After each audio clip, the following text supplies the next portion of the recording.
Que Dieu, le Créateur, vous bénisse abondamment au nom puissant et victorieux de Jésus-Christ. Merci beaucoup pour l'opportunité de répondre à vos questions. Mais avant de répondre à vos questions, je voudrais que les auditeurs puissent savoir ce que Dieu a dit dans sa parole en ce qui concerne l'attitude qu'ils doivent avoir vis-à-vis de ce que leur enseigne la parole de Dieu. Dans le livre des Actes, chapitre 17 et au verset 11, la parole de Dieu nous dit ce qui suit. Ces gens avaient des sentiments plus nobles que ceux de Thessalonique. Ils reçurent la parole avec beaucoup d'empressement et ils examinaient chaque jour les Écritures pour voir si ce qu'on leur disait était exact. Voilà l'attitude que vous et moi devons avoir vis-à-vis de ceux qui nous enseignent la parole de Dieu. Nous ne devons pas être impressionnés par les gens. Vous ne devez pas être impressionnés par les titres des gens. Mais quand un individu prend la parole de Dieu, la Bible, tient devant vous, il commence à vous enseigner la parole de Dieu, votre attitude est de prendre vous aussi la parole de Dieu, la Bible, examiner les Écritures, vérifier les Écritures pour savoir si ce qui vous enseigne est exact. C'est ça, la parole de Dieu. Et c'est ça, c'est votre responsabilité. Vous devez avoir cette responsabilité vis-à-vis de tout enseignant. Première question. Qu'est-ce que la prophétie? La prophétie est-elle biblique? C'est ça la première question. Je commence par la seconde partie de la première question. La prophétie est-elle biblique? Oui. La prophétie est biblique. Il y a prophétie par révélation et par inspiration. Qu'est-ce que la prophétie? La prophétie est une de 9 manifestations du Saint-Esprit que le croyant reçoit quand le croyant est né de nouveau de l'Esprit de Dieu. Et cette prophétie console, exhorte et édifie les croyants. 1 Corinthiens chapitre 12, versets 7 à 10, donne la liste de ces manifestations du Saint-Esprit. Et vous pouvez lire ça pour vous-même. Et parmi ces 9 manifestations du Saint-Esprit, il y a la manifestation des prophéties. La prophétie dans l'Ancien Testament était par révélation et la manifestation des prophéties depuis le jour de la Pentecôte est par inspiration. Allons dans le livre de 2 Pierre, chapitre 1. 2 Pierre, chapitre 1, et nous allons lire le verset 21. Car ce n'est pas par une volonté d'homme qu'une prophétie a jamais été apportée, mais c'est poussé ou incité par le Saint-Esprit que des hommes ont parlé de la parole de Dieu. Et cette manifestation du Saint-Esprit appelée prophétie a été opérée dans l'Ancien Testament par révélation. Et aujourd'hui, dans l'administration de la grâce, cette administration de la grâce qui a commencé le jour de la Pentecôte, cette manifestation est opérée par inspiration dans l'Église des grâces. Que veut dire le mot prophétie dans ce verset? Nous venons de lire dans ce verset 2 Pierre 1, verset 21, le mot prophétie. Qu'est-ce que cela veut dire? Quand une personne ordinaire pense à la prophétie, elle pense à la prédiction du futur. Et cette définition est une des acceptions du mot prophétie, mais ce n'est pas la seule. Le mot prophétie veut dire déclaration ou prédiction du futur. Un exemple d'une déclaration. Par exemple, dans le livre de Romains, chapitre 10, au verset 9, la parole de Dieu dit, si tu confesses de ta bouche le Seigneur Jésus, et si tu crois dans ton cœur que Dieu a ressuscité Jésus-Christ d'entre les morts, tu seras sauvé. Tu n'as pas besoin d'attendre l'accomplissement de cette promesse dans le futur.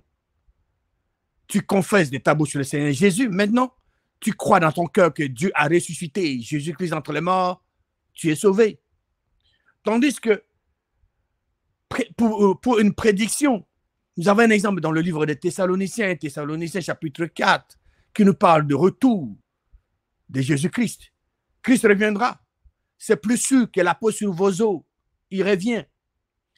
Et cette prophétie, vous et moi, nous ne pouvons pas l'anticiper. Nous ne pouvons pas dire à Dieu de faire venir Jésus-Christ maintenant.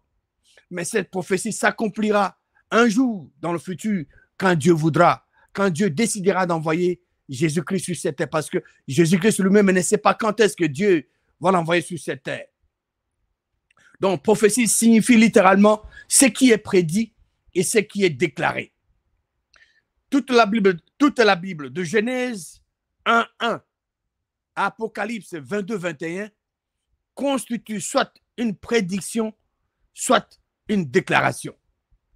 La parole de Dieu qui prédit et déclare n'a pas été apportée par la volonté de l'homme.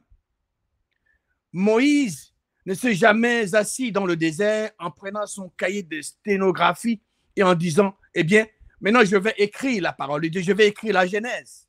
Non, ce n'est pas comme ça que ça a fonctionné. Non. La prophétie n'a jamais été apportée par la volonté d'homme. En d'autres mots, l'homme n'a jamais projeté volontairement d'écrire la parole de Dieu. La parole de Dieu n'a jamais été apportée par la volonté de l'homme. Mais des saints hommes ont parlé de la parole de Dieu. Les saints hommes ont parlé de la parole de Dieu étant poussés, étant incités par le Saint-Esprit. Qui étaient ces hommes? Très bonne question qui mérite une très bonne réponse. Ils étaient des croyants. La Bible n'a jamais été écrite par des gens qui rejettaient Dieu, des incroyants, des sceptiques. Non. La Bible a été écrite par des hommes qui ont parlé de la parole de Dieu et qui étaient poussés, qui étaient incités par le Saint-Esprit. Chaque homme dans la Bible qui a écrit la parole de Dieu avait sur lui l'esprit provenant de Dieu, le Créateur. Il n'y a qu'un seul auteur de la Bible et c'est Dieu, le Créateur. Il y a bien sûr plusieurs écrivains, mais un seul auteur, Dieu, le Créateur. Dieu est l'auteur de la parole de Dieu, bien que Moïse ait écrit, Josué ait écrit, David ait écrit et plusieurs autres aient écrit. Des hommes ont écrit ce que Dieu leur a révélé.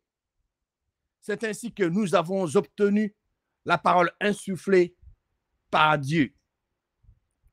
Deuxième question. Qui est prophète? Qui est prophète?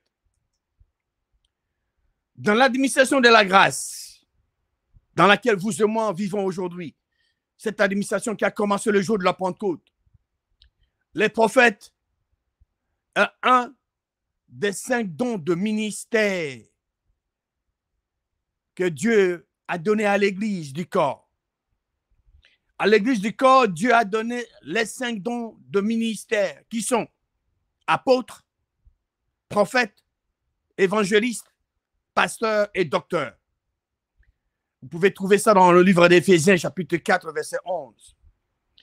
Ces 5 dons de Dieu à l'Église sont pour le perfectionnement des saints en vue de l'œuvre du ministère et de l'édification du corps de Christ. Cela est écrit dans Éphésiens chapitre 4, verset 12. Donc, le prophète est un don de Dieu à l'Église du corps pour le perfectionnement des saints en vue de l'œuvre du ministère et de l'édification du corps de Christ. Il y a eu des prophètes dans l'Ancien Testament et il y a aussi des prophètes aujourd'hui dans le Nouveau Testament, dans cette administration de la grâce dans laquelle vous et moi appartenons. Les prophètes étaient les porte-parole de Dieu. Quand vous lisez Exode chapitre 4, verset 16, et si les contextes, Dieu s'adressait à Moïse, l'homme de Dieu, qui devait travailler avec son frère Aaron. Aaron était aussi un prophète. Il est écrit, il parlera pour toi au peuple. Donc, Dieu dit à Moïse que Aaron va parler pour lui au peuple. Il te servira de bouche et tu tiendras pour lui la place de Dieu. Exode 7, verset 1. L'Éternel dit à Moïse, vois, je te fais Dieu pour Pharaon, et Aaron, ton frère, sera ton prophète. Les prophètes sont le porte-parole de Dieu. Les prophètes parlent pour Dieu. Les prophètes exhortent les gens à revenir à Dieu et à sa parole.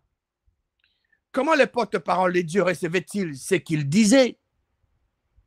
D'abord, premièrement, par l'Esprit de Dieu qui était sur lui. Et par le fait, deuxièmement, par le fait que Dieu lui-même se faisait connaître. Comme cela est dit dans Nombre chapitre 12, verset 6, Dieu parlait à Moïse bouche à bouche.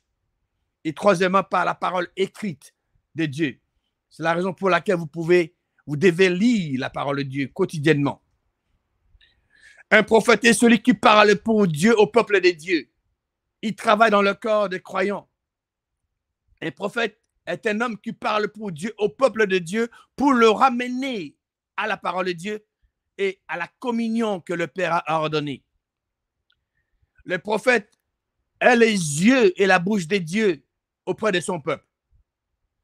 Le prophète consulte l'Éternel et reçoit de Dieu des directives spécifiques pour garder son peuple dans le droit chemin, loin des pièges de l'adversaire. Le diable est trop rusé. Il adapte ses méthodes au temps et circonstances pour voler notre adoration. Les prophètes nous gardent au cœur de l'adoration de Dieu véritable. Un prophète est comme une sentinelle. Elle se tient dans une position où elle peut voir quand l'ennemi approche le camp ami, et la sentinelle alerte. Le prophète n'est pas là pour maltraiter le peuple de Dieu, non.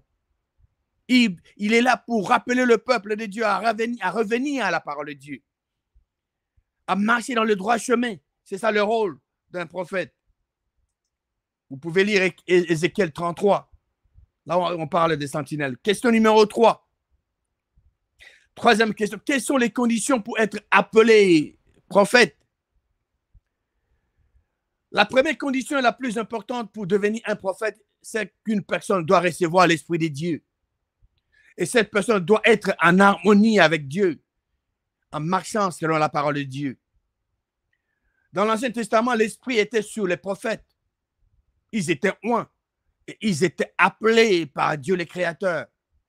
Mais dans le Nouveau Testament, depuis le jour de la Pentecôte, les prophètes ont l'Esprit de Dieu en eux. Depuis le jour de la Pentecôte, toute personne qui est née de nouveau peut exercer le ministère d'un prophète.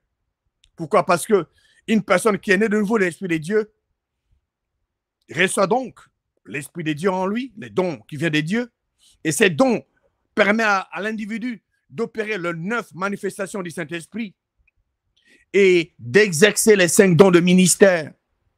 Cet individu peut exceller dans l'une de 9 manifestations. Il peut exceller aussi dans l'un des 5 dons de ministère donnés à l'Église. Dans le livre de Samuel, chapitre 10, ici les contextes. Dieu était le roi d'Israël. Dieu les a conduits de l'Égypte à la terre promise. Arrivés dans la terre promise, Dieu continuait à régner sur eux à travers le juge, le prophète. Mais les enfants d'Israël, comme ils ont vu autour d'eux la nation païenne qui était dirigée par le roi physique, ils ont demandé à Samuel de leur établir un roi physique. Samuel a fait le rapport à Dieu. Dieu a demandé à Samuel de les écouter. Et Dieu a choisi un homme, Saül. Saül avait rencontré Samuel. Ils ont mangé ensemble. Samuel a communiqué à Saül les choses qui devront arriver.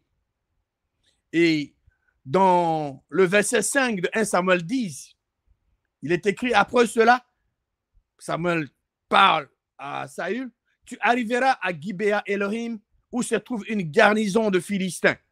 En entrant dans la ville, tu rencontreras une troupe de prophètes descendant du haut lieu, précédés du luth, du tambourin, de la flûte et de la harpe, et prophétisant eux-mêmes.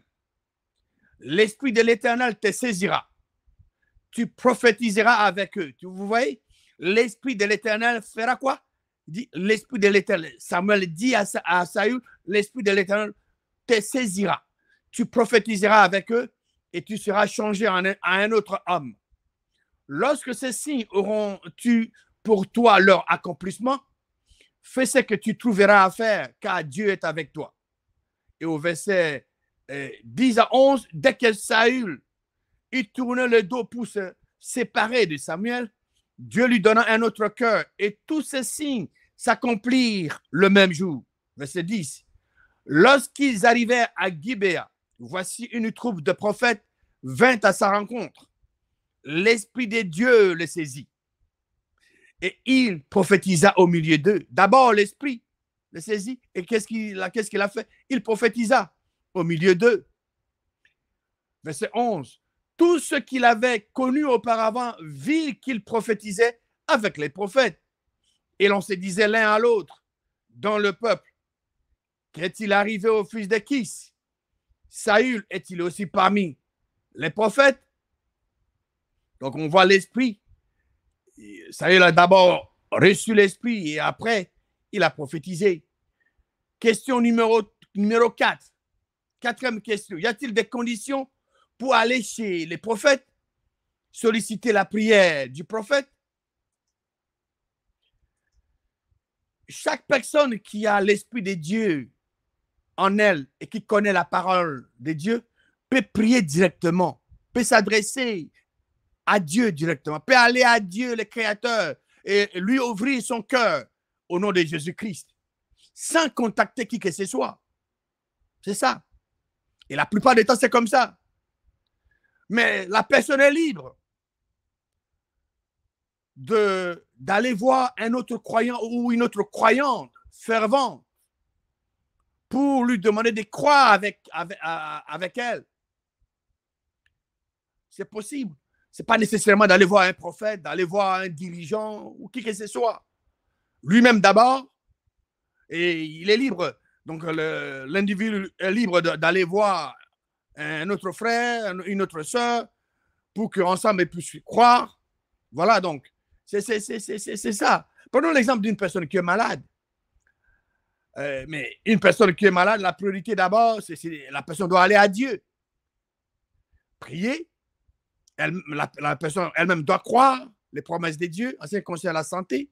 Dieu veut que nous prospérons à tous égards et que nous soyons en bonne santé. Dieu, le Créateur, guérit toutes les maladies. Bon, après ça, la personne peut associer d'autres personnes que lui-même choisit et pour croire ensemble. Et après, bon, la personne peut aller voir un médecin. Quand nous voyons l'exemple de l'apôtre Paul qui a approuvé la mort d'Étienne, il était en route pour aller à Damas, pour aller arrêter les chrétiens et les jeter en prison. Jésus-Christ lui était apparu. Et Paul, apôtre Paul, à ce moment-là, il n'était pas encore apôtre, il était devenu aveugle. Mais qui était parti lui administrer la guérison? Ce n'était pas un apôtre, ce n'était pas un prophète. C'était un disciple répondant au nom de Ananias, celui qui est allé administrer la guérison à l'apôtre Paul. Vous pouvez lire ça dans le livre des Actes, chapitre 9, versets 10 à 16. Acte 9, 10 à 16. Et vous pouvez lire aussi Jacques, chapitre 5, versets 13 à 15. Voyons l'exemple d'une personne qui avait un besoin et qui était parti voir un prophète. C'était un officier de l'armée syrienne. Il était un lépreux, Naaman. Et il y avait une fille d'Israël qu'on a apportée là-bas et qui a exhorté, si son patron était en Israël, il serait guéri. Naaman a vu le roi de Syrie, le roi de Syrie a écrit au roi d'Israël, il est allé. Et quand le roi d'Israël a vu ça, il a déchiré le vêtement. Il pensait que c'était la provocation. L'homme de Dieu a entendu. L'homme de Dieu dit, envoie-le-moi, qu'il sache qu'il y a un roi en Israël.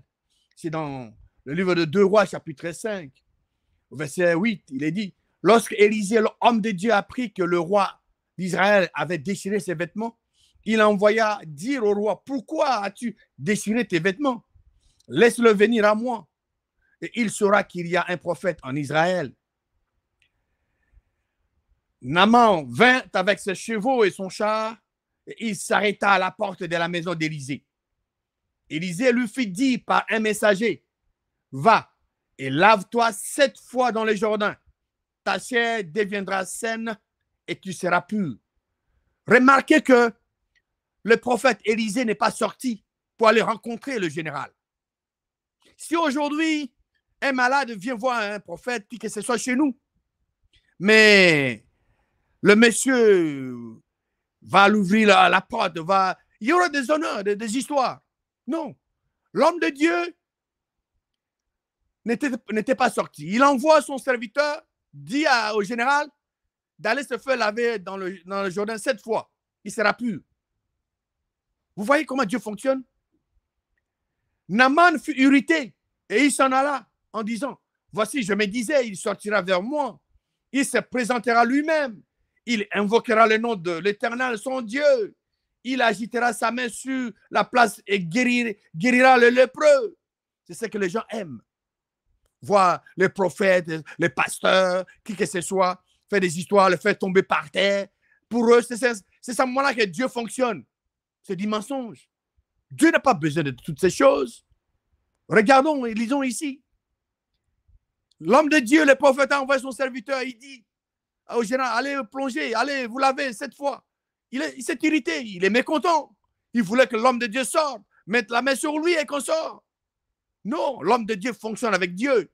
Il faisait exactement ce que Dieu lui communiquait de faire. Il continue, le général lépreux, le fleuve de Damas, l'Abana et le Parpar ne valent-ils pas mieux que toutes les eaux d'Israël? Ne pourrais-je pas m'y laver et devenir pur? Et il s'en retournait et partait avec fureur. OK? Il refuse. Vous voyez, quand Dieu communique sa volonté, que vous croyez ou pas, la volonté de Dieu reste. Hein? Quand vous croyez à la parole de Dieu, vous prenez des actions selon la parole de Dieu, vous allez voir le résultat. Si vous ne croyez pas, si vous ne prenez pas des actions selon la parole de Dieu, vous ne verrez jamais le résultat. Il n'a pas vu le résultat, il est parti. Mais écoutez, il avait des bons serviteurs. Verset 13. Mais ses serviteurs s'approchèrent pour lui parler. Et il dit, mon père, si les prophètes, tu demandais quelque chose de difficile, ne l'aurais-tu pas fait? Combien plus dois-tu faire ce qu'il t'a dit? Lave-toi et tu seras pur. Verset 14. Il les a écoutés. Il descendit alors et se plongea 7 fois dans le Jourdain, selon la parole de l'homme de Dieu. Et sa chair redevint comme la chair d'un jeune enfant et il fut pur. Il devait se plonger 7 fois, pas 6 fois. 7 fois comme l'homme de Dieu l'a dit. Et il était guéri. Verset 15, Naaman retourna vers l'homme de Dieu. Maintenant, il est content. Il est guéri. Il retourne vers l'homme de Dieu avec toute sa suite. Lorsqu'il fut arrivé, il se présenta devant lui et dit, voici, je reconnais qu'il n'y a point de Dieu sur toute la terre, si ce n'est en Israël. Et maintenant, accepte, je te prie, un présent de la part de ton serviteur. Dans votre église, quand, soi-disant, les prophètes prient, qu'est-ce qui arrive? Les gens amènent des histoires. Et les prophètes, le pasteur, ils se précipitent pour prendre ces choses-là. Est-ce que ces gens-là marchent avec Dieu? Est-ce que la prière doit être faite avec un prix? Non. Regardons ici, Naaman, il était lépreux. L'homme de Dieu lui a demandé d'aller se jeter dans l'eau 7 fois. Il a fait, il est guéri, il revient. Il donne quelque chose, un présent à l'homme de Dieu. L'homme de Dieu dit non. Non, il ne s'est pas précipité pour prendre le présent. Verset 16. Élisée répondit, l'Éternel dont je suis le serviteur. Voilà les serviteurs de l'Éternel, du vrai Dieu. Ils ne sont pas derrière le présent. Ils se préoccupent que la volonté de Dieu s'accomplisse dans la vie des gens. Les gens qui croient. Ici, le général lépreux devait croire, devait prendre des actions sur la parole de Dieu pour voir la délivrance. Il dit, Élisée répondit, l'Éternel dont je suis le serviteur est vivant. Je n'accepterai pas. Naaman le pressa d'accepter, mais qu'est-ce qu'il fait? Il refusa. Voilà un exemple. C'est dans la parole de Dieu. Il y a un autre exemple que vous pouvez lire pour vous-même à la maison, dans le livre de 2 Rois, chapitre 4, versets 1 à 7. Vous pouvez lire ça pour vous-même. 5e question. À quel moment peut-on prophétiser? À quel moment peut-on prophétiser? Il y a prophétie par révélation. Ça, c'est la prérogative de Dieu. Parce que vous ne pouvez pas demander à Dieu de vous donner une révélation. Celui qui décide de vous donner une révélation. Donc, il y a prophétie par révélation et prophétie, manifestation de l'esprit par inspiration dans une réunion de croyants. Donc, tout s'est fait dans l'ordre de la bienséance. Nous voyons un exemple dans le livre des Actes, chapitre 11. Ici, l'exemple du prophète Agabus. Acte 11, 28. L'un d'eux, nommé Agabus, se leva et annonça par l'Esprit qu'il y aurait une grande famine sur toute la terre. Et qu'est-ce qui est arrivé? Elle arriva en effet sous Claude. Acte 21, verset 8 à 11. Nous partîmes le lendemain et nous arrivâmes à Césarée. Étant entrés dans la maison de Philippe, l'évangéliste, qui était l'un des 7, nous logeâmes chez lui. Il y avait 4 filles vierges qui prophétisaient. Comme nous étions là depuis plusieurs jours, un prophète nommé Agabus, descendu de Judée, et vint nous trouver. Agabus, le prophète, prit la ceinture de Paul, l'apôtre Paul, se lia le pied et les mains et dit, voici ce que déclare le Saint-Esprit, ce que déclare Dieu le Créateur. L'homme à qui appartient cette ceinture, le Judéen le lieront de la même manière à Jérusalem et le livreront entre les mains de païens. Non, le prophète Agabus, avait prophétisé ici par révélation que Dieu lui a donnée. C'est Dieu lui qui a montré ce qu'il devait faire. Il n'a pas fait ça par les 5 sens, par sa volonté, mais c'est Dieu lui a révélé cela. Et dans le livre des Actes, chapitre 21, verset 30 à 32, ce qu'Agabus a dit, a prophétisé, c'est presque arrivé. Toute la ville fut émue et le peuple accourut de toutes parts. Il se saisit de Paul et le traînait hors du temple, dont les portes furent aussi fermées. Verset 31. Comme il cherchait à le tuer, il cherchait à tuer qui? Paul. Le bruit vint au tribun de la cohorte et toute Jérusalem était en confusion. À l'instant, il prit des soldats et des centeniers et courut à eux. Voyant les tribuns et les soldats, il cessait de frapper Paul. Donc, il voulait les tuer. Agabus avait déjà annoncé. Question numéro 6. Comment découvrir la vraie et la fausse prophétie? Comment découvrir la vraie et la fausse prophétie? La vraie prophétie est du vrai prophète, du vrai Dieu. La fausse prophétie vient de faux prophètes qui servent le faux Dieu. S'il y a de fausses prophéties, il doit y avoir aussi de faux prophètes.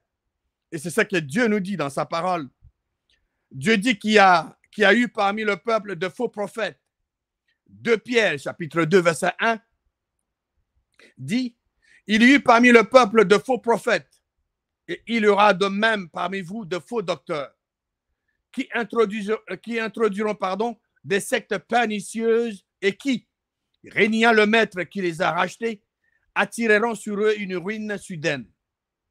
Dans 1 Jean, chapitre 4, verset 1, bien-aimés, n'ajoutez pas foi à tout esprit, mais éprouvez les esprits pour savoir s'ils sont de Dieu, car plusieurs faux prophètes sont venus dans le monde.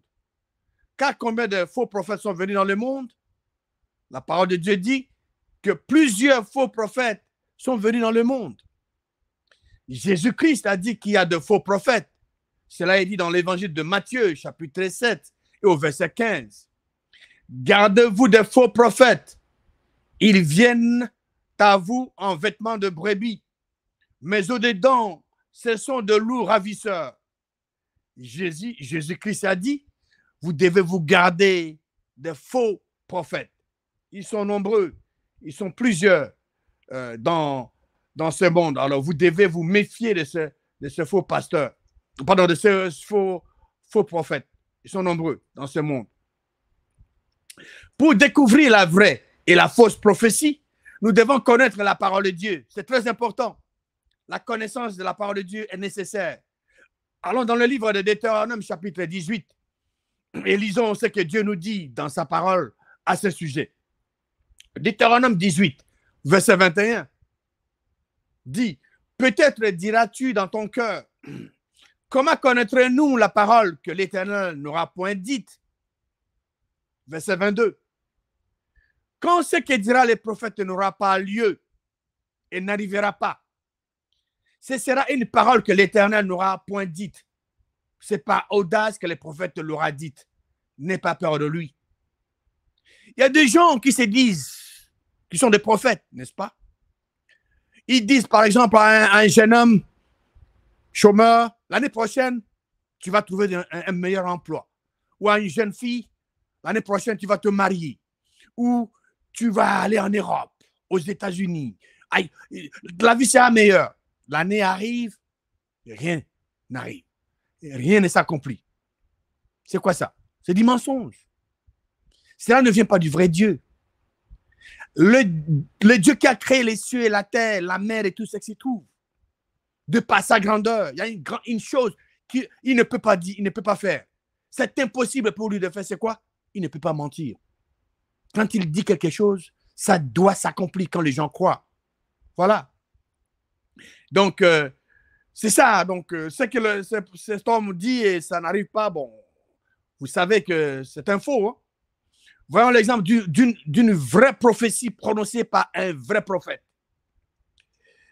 Ici, nous allons dans le livre des Chroniques, chapitre 18. Ici, les contextes, le roi d'Israël avait fait appel au roi de Juda, Josaphat, pour l'accompagner à la guerre. Et les prophètes, le faux prophète du roi d'Israël annonçait qu'ils vont gagner, la victoire est pour eux, tout ça. Dieu va délivrer l'ennemi. Et Josaphat, comme il marche avec Dieu, dit, bon, est-ce qu'on ne peut pas trouver un autre prophète ici qui marche avec Dieu? Bon, le roi d'Israël reconnaît qu'il y a un vrai prophète, du vrai Dieu, Michée, mais qui ne prophétise pas de bonnes choses pour lui. Josaphat a dit, bon, appelons-le. On l'a appelé Michée. Et Michée a dit justement ce que Dieu lui a montré, qu'ils ne vont pas gagner la guerre. Ils voient les enfants d'Israël se disperser comme de troupeaux sans berger. Alors, il est mécontent. Donc, qu'est-ce qu'il va faire? 2 Chroniques, chapitre 18, verset 25. Le roi d'Israël dit, prenez Michée, donc le prophète, et amenez-le vers Amon, chef de la ville, et vers Joas, fils du roi. Vous direz, ainsi parle le roi, mettez cet homme en prison et nourrissez-le du pain et de l'eau d'affliction jusqu'à ce que je revienne en paix. Écoutez bien la réponse du vrai prophète de Dieu, la prophétie qu'il va prononcer. Et Michée dit au roi d'Israël, si tu reviens en paix, l'Éternel n'a point parlé par moi. Il dit encore, vous tous, peuple, entendez. Il a parlé, hein?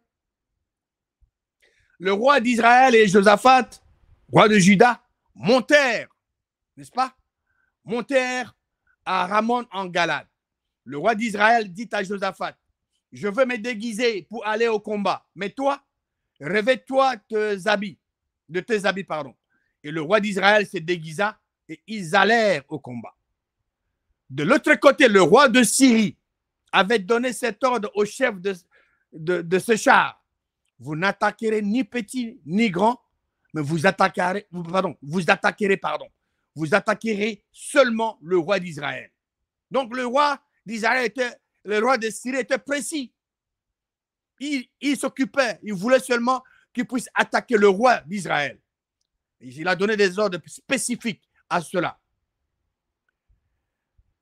Le verset 31. Quand le chef de char aperçut Josaphat, il dit, c'est le roi d'Israël. et ils l'entourèrent pour l'attaquer.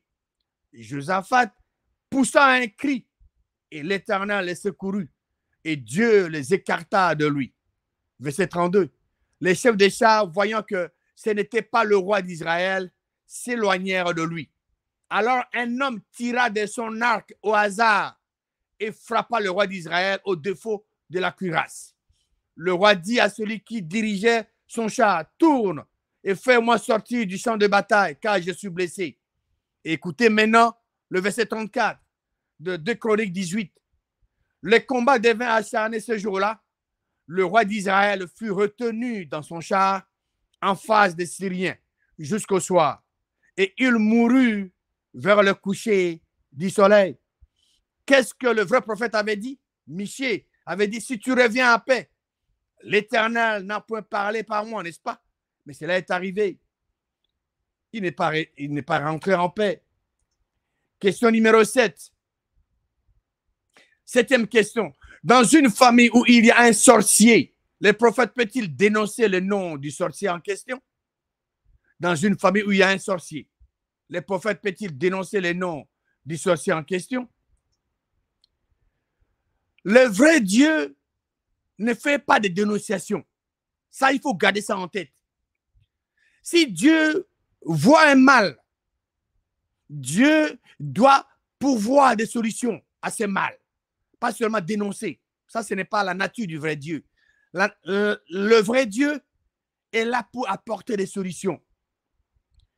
Ceux qui dénoncent, tout simplement, sèment la confusion, la division dans des familles. Dieu pourvoit toujours des solutions. Une révélation, une prophétie du vrai Dieu doit avoir un profit. Il doit y avoir un profit ou une solution au problème. Si nous allons dans le livre des Actes, chapitre 8, versets 4 à 11, ici, la parole de Dieu parle des disciples qui s'étaient dispersés après la mort d'Étienne. Ils étaient persécutés. Et Philippe était descendu en Samarie. Qu'est-ce qui s'était passé? Il est écrit, ceux qui avaient été dispersés, verset 4, ceux qui avaient été dispersés allaient de lieu en lieu, annonçant la bonne nouvelle de la parole. Philippe, étant descendu dans la ville de Samarie, il prêcha le Christ. Le foule tout entière était attentive à ce que disait Philippe lorsqu'elles apprirent et virent le miracle qu'il faisait. Philippe faisait des miracles. Car des esprits impurs sortirent de plusieurs démoniaques en poussant de grands cris. Et beaucoup de paralytiques, et de boiteux furent guéris. Et il y eut une grande joie dans cette ville. Il y avait auparavant dans la ville un homme nommé Simon, qui se donnait pour un personnage important. Exerçait la magie, la sorcellerie et provoquait l'étonnement du peuple de la Samarie. Tous, depuis le plus petit jusqu'au plus grand, l'écoutaient attentivement et disaient, celui-ci est la puissance de Dieu, celle qui s'appelle la grande. C'est ce que les gens pensent aujourd'hui. Ils voient des gens qui manifestent certaine puissance. Ils sont convaincus que c'est la puissance du vrai Dieu, pendant que c'est la puissance du diable. C'est cet homme, ce sorcier qui manifestait cette puissance ici, mais exerçait la magie. La parole de Dieu dit au verset 11, il écoutait attentivement parce qu'il les avait longtemps étonnés par ces actes de sorcellerie, ces actes de magie. Verset 12, mais quand ils eurent cru à Philippe, qui leur annonçait la bonne nouvelle du royaume de Dieu et du nom de Jésus-Christ, hommes et femmes se firent baptiser. Verset 13, Simon lui-même, Simon les sorciers, lui-même crut. Et après avoir été baptisé, il ne quittait plus Philippe. Et il voyait avec étonnement le miracle et les grands prodiges qui s'opéraient. Bon, vous qui avez remarqué qu'il y a un sorcier dans une famille, quelle est la solution? Si Dieu vous a montré qu'il y a un sorcier, quelle est la solution de Dieu à cela? Parce que si le vrai Dieu vous montre qu'il y a un sorcier dans la famille, le vrai Dieu vous donne les indications. Qu'est-ce que vous devez faire pour apporter la solution à ces problèmes, à ces mal? N'oubliez pas, Jésus-Christ a dit dans Jean chapitre 3, verset 16, Dieu a tant aimé le monde qu'il a donné son Fils unique Jésus-Christ, afin que ce indique le but, afin que quiconque croit en lui ne périsse point, mais qu'il ait la vie éternelle. Quiconque, c'est n'importe qui. Les sorciers font partie de quiconque. Alors, si Dieu vous montre les sorciers, il doit y avoir des solutions. Mais s'il n'y a pas de solution, vous dénoncez, vous faites seulement la dénonciation. Qu'est-ce que vous faites? Vous sémez la confusion dans la famille. Vous sémez la division. C'est ce qui s'est fait aujourd'hui. Quelqu'un, un couple qui a des enfants, et l'enfant grandit, le garçon, on lui dit, mais non, il ne faut pas faire confiance à ton père, c'est un sorcier. Et on dit à la fille, non, ta mère est devenue une sorcière. Mais pendant toutes ces années que les parents vous ont élevé, ils ne vous ont pas mangé, pourquoi? Et c'est maintenant qu'ils vont vous causer du tort. Non. Le vrai Dieu ne fait pas de dénonciation. Le vrai Dieu apporte des solutions aux problèmes. Donc, vous qui écoutez ces choses, il faut confronter ce genre de prophètes. Il faut les confronter parce que le vrai Dieu est un Dieu de solutions. Pas un Dieu de dénonciation. Il sème la confusion dans la famille. Non. Celui qui sème la confusion dans de familles, c'est le diable, avec ses fils, ses enfants qui travaillent pour lui. Le vrai Dieu apporte des solutions aux problèmes dans une famille. C'est très important que vous puissiez garder ça en tête et ne pas céder à ces gens-là qui disent n'importe quoi. C'est très important. 8e question. 8e question. Quels sont les avantages des prophéties et quels sont les inconvénients des prophéties? Je vous ai déjà dit que le mot prophétie veut dire ce qui est déclaré ou prédit par Dieu.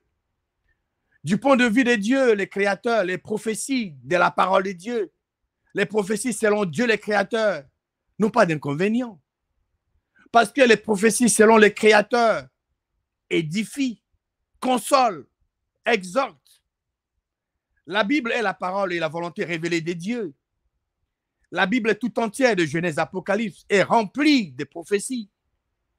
La Bible est remplie de tout ce qui est déclaré et prédit.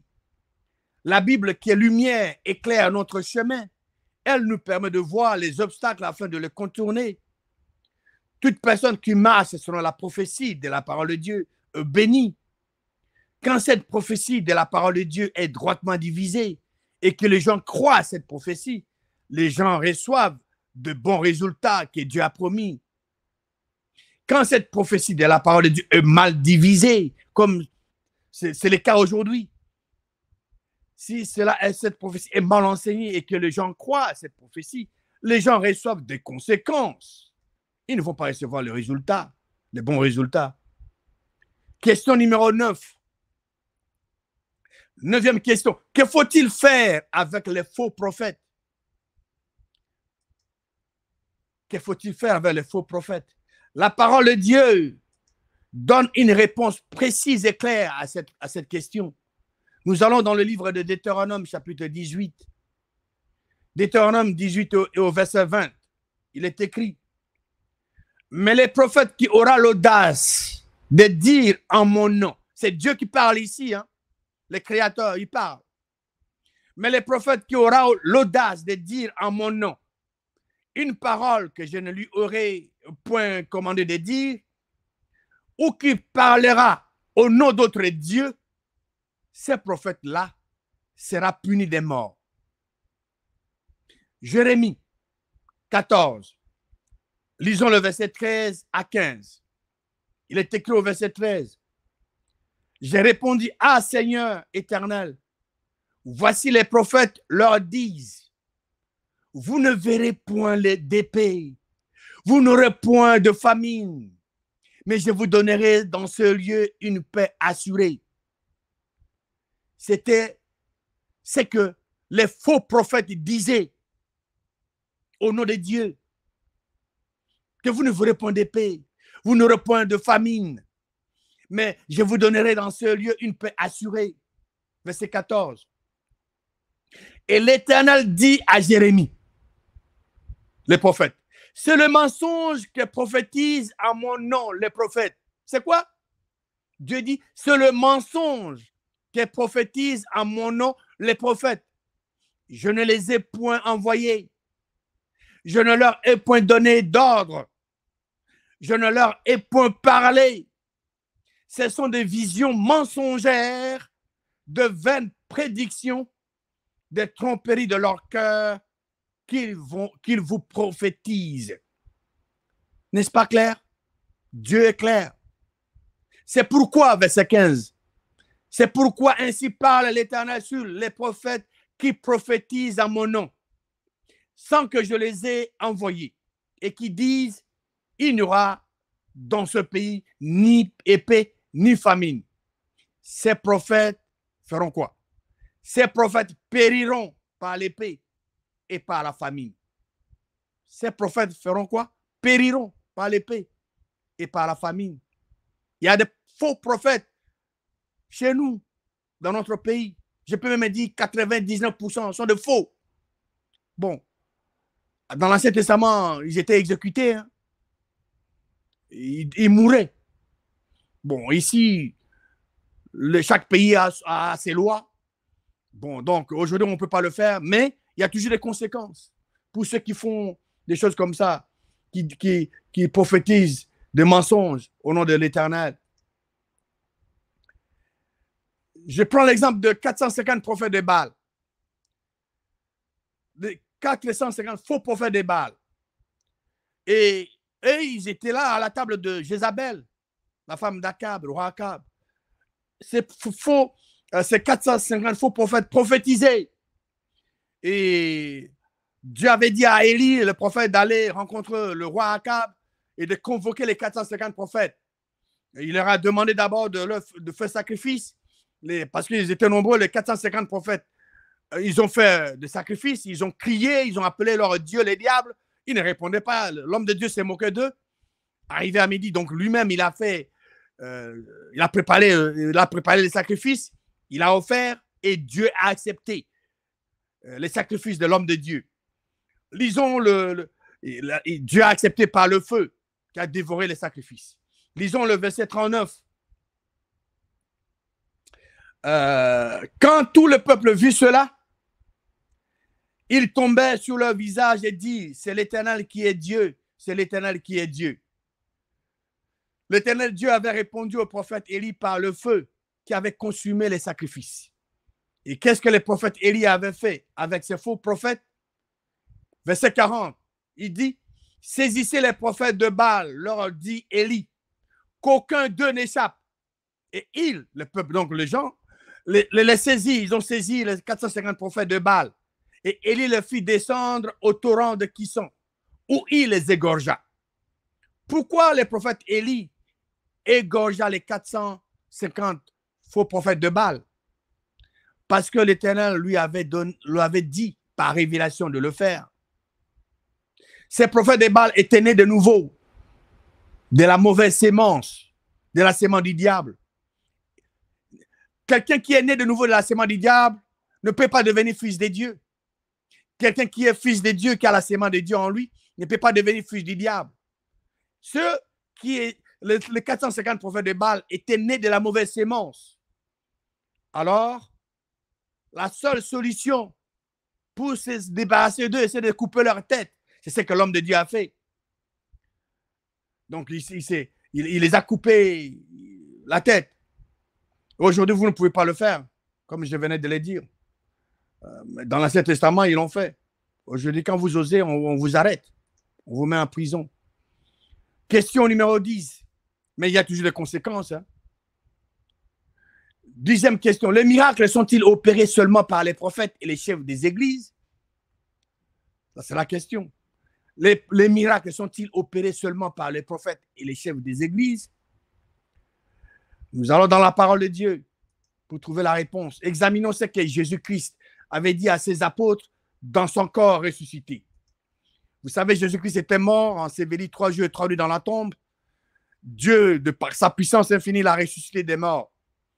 Et dans l'évangile de Marc, chapitre 16, lisons le verset 15. Puis il leur dit, allez par tout le monde et prêchez la bonne nouvelle à toute la création. Jésus-Christ, ressuscité après 3 jours et 3 nuits dans la tombe, dans son corps ressuscité, il est apparu à ses apôtres. Il leur dit d'aller par tout le monde et prêcher la bonne nouvelle à toute la création. Quelle était la bonne nouvelle? Quelle était la bonne nouvelle qui devait être annoncée à toute la création? Je venais de vous expliquer, Jésus-Christ était mort. Il était enseveli 3 jours, 3 nuits dans la tombe. Mais Dieu l'a ressuscité des morts. C'était ça la bonne nouvelle qui devait être annoncée à toute la création. Voici les miracles, verset 17. Voici les miracles qui accompagneront ceux qui auront cru. En mon nom, ils chasseront les démons. Ils parleront de nouvelles langues. Les miracles accompagnent ceux qui ont cru que Dieu a ressuscité Jésus-Christ des morts.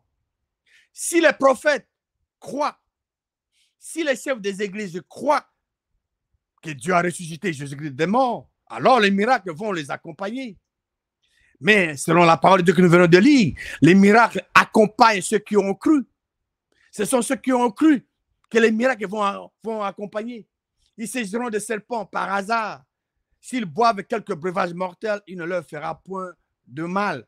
Ils imposeront le main aux malades et les malades seront guéris. Voilà. Donc, les miracles accompagnent ceux qui ont cru. Donc, les prophètes, le pasteur, les dirigeants des églises doivent croire pour que le miracle arrive. S'ils ne croient pas, vous ne verrez jamais de miracle. Mais qu'est-ce qui se passe aujourd'hui? L'adversaire, le Dieu de ce monde, dont le but est d'être adoré à la place du vrai Dieu, d'être adoré comme le seul vrai Dieu, et de contrecarrer ou d'obstruer le but de Dieu, a suscité de faux porte-parole de Dieu, de faux prophètes. Ceux qui prennent la place de Jésus-Christ avant la mort et la résurrection. Ils font one-man show. Ils sont les seuls à être consultés par le peuple de Dieu pour la solution à leurs problèmes. Ils mettent des grands panneaux publicitaires devant leurs églises et sur la place publique, montrant que ce sont eux-mêmes qu'ils prêchent et non Christ. Voilà les réponses aux questions que les auditeurs ont posées. Et nous concluons en nous disant que vous devez examiner les Écritures pour voir si ce que ces gens-là vous enseignent est exact, est conforme à la parole de Dieu. Que Dieu le Créateur vous bénisse abondamment au nom puissant et victorieux de Jésus-Christ.